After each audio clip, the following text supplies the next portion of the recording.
Your first step is you're going to search for Claude AI. If you've never used Claude before, just search for Claude AI and you're going to land on a landing page like this where it's going to ask you, how can I help you today?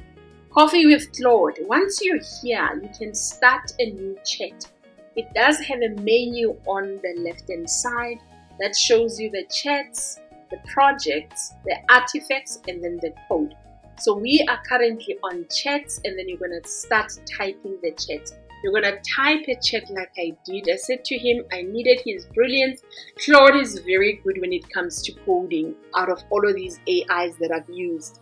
And I told him that I have a vision. I'd like to create a program that helps content creators to go live on TikTok. And I told him that they are shy. This program should be a beginner to advanced, and this was my prompt. Basic, no drama. He liked it and then came up with ideas of how we can structure this program. So it doesn't automatically start coding. You come back and forth. That's why I said to him thoughts before he starts coding something that I don't want. And then he then showed me what his thoughts were in structuring it with phase 1 as a beginner and what it should have on foundation phase, phase 2, the intermediate, and phase 3. And then he's coming up with an idea for me that we could create a web application that includes building confidence, which is the solution that I would like to have for my community. And he asked me, what do I think? Loved the idea. So when you are interacting with AI, it is not your boss. You are the boss, and you are coming up with the idea together, and you are collaborating with the AI. And then he wanted to find out from me if I'm comfortable with this. I said to him, I love it. Can I just make sure that he adds a proper agenda? Because I know content creators have a problem when they go live, they don't know what to say. So it would be wonderful if they have a proper agenda, and then if they can practice that so that they have structure, and then it could have a look and feel of a TikTok, because I was creating this for TikTok. And I gave him the colors that I want, including the futuristic feel that I wanted. He then started creating my first artifact. This is what happens when you are asking the AI to create for you. You would write the request, and then he would start coding. So I want to show you how it comes to the actual artifact. And then I'm going to ask, can you code an example for me? So once you've written the request to code and you press enter, Claude is then going to think about it, and then maybe sometimes ask you questions if he has questions, and then he will then start coding.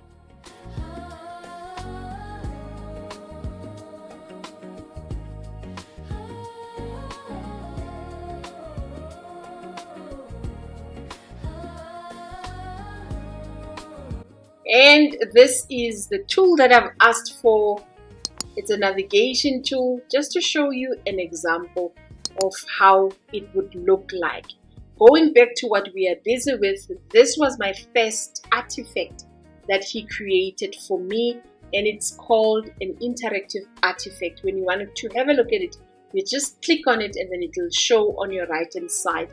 And when you scroll down, you can continue having the conversation with AI of what you like, what you don't like. What I do suggest you do, you go test it. Go test it. Once he created this for me, I was excited. I created topics, and they were added on here, and there were templates, and I was loving it. And I would simulate and pressed on go live, and then it started going live. It didn't stop. So you're going to get naturally issues with the code. There's things that are going to work, there are things that are not going to work. This is how it actually works with coding in real life as well. They fix the code as they go along. Same principle here. So when we were fixing it and I was testing it, the stop button didn't work. This one didn't work. So we typed to him, and I said to him, Claude, The live doesn't allow us to stop once it starts. Then he said, oh, okay, let me fix it. Then he would give you the second version of your simulator and you carry on. It was still not working. He fixed it for the third time.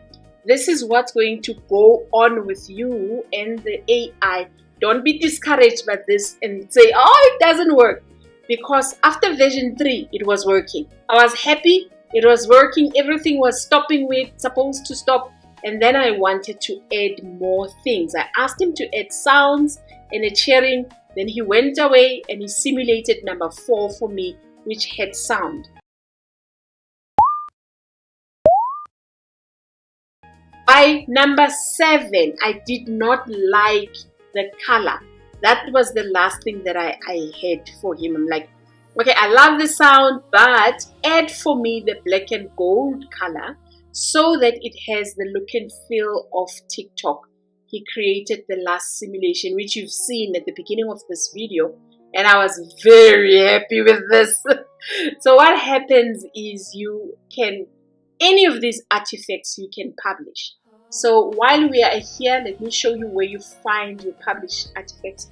When you are on your home page, on the menu, you go to artifacts and you will find the inspiration, meaning other people that have used Claude and they have created artifacts, and you can find your own artifacts. So you can pick and click. This is the one that we were creating just now, and this is my simulator. So if you click and you open your artifact, whether from here or directly from the code, you can then publish the artifact.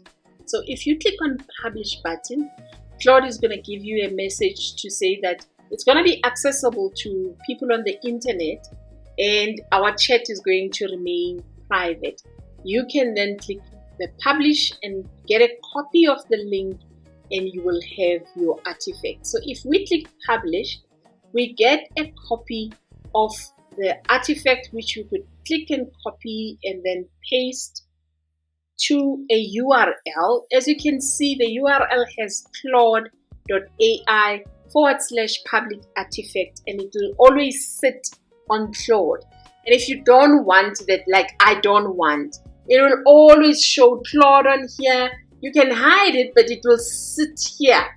You will always have it inside Claude. If Claude is down or if something broke, then you will never have access to this. Even Claude will advise you that you need to publish your artifact. Wait, you need to publish your artifact on the internet so that you have control of it and then it's live. If you want to make changes, you can make changes and just republish it again and then drop the code to where you've published, and then you have the updated version. Our next step is to publish our artifact so that we have it permanently. The best option were Netlify, Vercel, GitHub, Replit. I was very excited to see Netlify because I've published websites on Netlify. So your next step, you're just going to make sure that Claude creates the code for you, and then you're going to copy the code and use any of these code tools that are available online. My favorite is Visual Studio Code. Once you've opened your Visual Studio Code, you're going to click on File and then select the new text file. It's going to show a place where you can place your code. You just paste where it says Generate Code, and then your code gets pasted. And then you're going to select File, and then you're going to Save As. It's going to open up a box that will allow you to give it your name. So you just type a name on the name file, and then where it says file type, you click on the drop down arrow and then you search for HTML. And then your HTML file is saved based on where you've placed it. You can go find it. Mine, I've placed it on my desktop.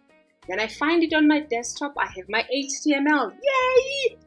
We are almost at the end. This is the time for us to convert the HTML file to a URL and have it go live, and we can share it and sell it and do whatever we want. We are going to add a new project on Netlify. Click on Add Project and select Deploy Manually. This screen is going to open up for you to drop your HTML file here. This is my mistake that I made. I wanted to drop the raw file just like that, which I did, and then I started getting an error. I tried a couple of times and I wasn't reading properly. So I then went back to Claude to go get help. This portion of the video is important to me so that I can show you. If you get a problem, go back, chat to the bot. And then one of the most important things, give context so that he can help you. If you can screenshot, always screenshot to AI and show them exactly where you're struggling, because if they can see exactly what you're struggling with, it will help you with an extra pair of eyes. So I went back and I added my screenshots and I showed him that I've tried a couple of times. It doesn't want to convert to URL. He then said to me, oh, I see the issue. The issue is that Netlify wants a folder and not a raw file sitting on its own. And after he then gave me a step of how to add a file in order for me to create a file so that I can drop it on Netlify. It's fairly easy. On your desktop, you open a new folder and you drag your HTML file in there. Once you've done that, then you can drop it to Netlify in order for it to convert to URL. And that's exactly what happened. I dropped the file in there with the HTML inside, and then it converted it to a URL for me.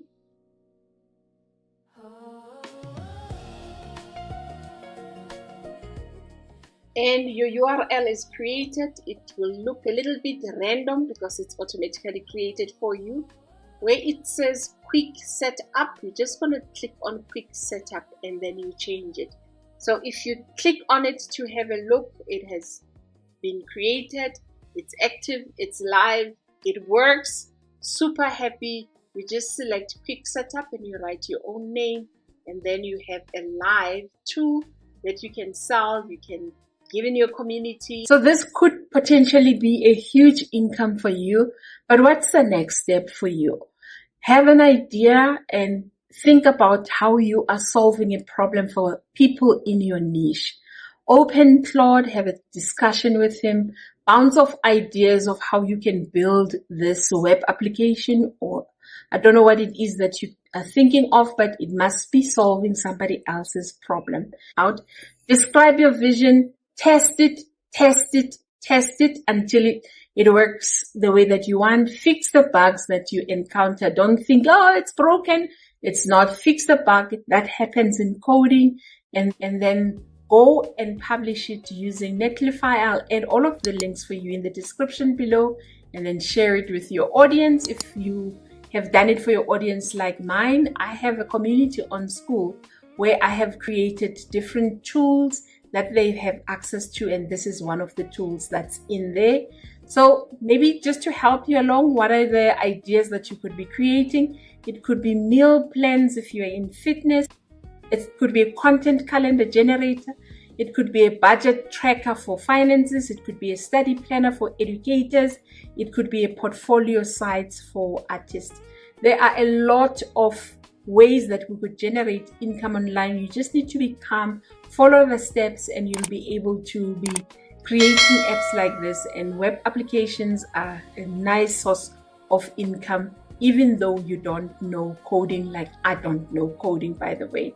But if you found this video valuable, please share it, please like it, please comment and tell me what's your next idea that you're going to create in the comment section. Thank you so much for joining me. I will see you with our next video.